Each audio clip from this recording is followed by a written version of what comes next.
Калі пушок прабіўся над губою, і ў сны прыйшло дзявочае імя, я ні аб чым не раіўся з табою. Матуля, адзінокая мая, мне сорамна здавалася начамі сярод хлапцоў, цыбатых забіяк, назваць цябе, як у маленстве, мама.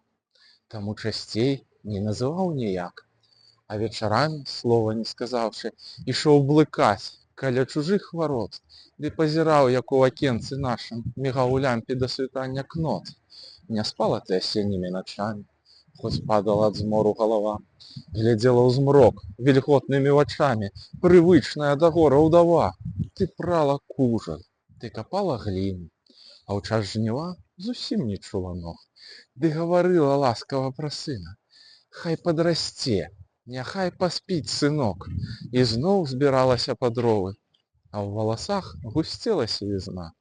Хоць бы сказаў ён ласкавае слова, хоць бы як колісь мамаю назваў. Прайшлі гады, мы самі пасівелі, і, мабыць, крыўдна мне не аднаму, што гэтае святое слова «мама» цяпер няма ўжо сказаць каму. Шаноўныя жанчыны, са святам вас!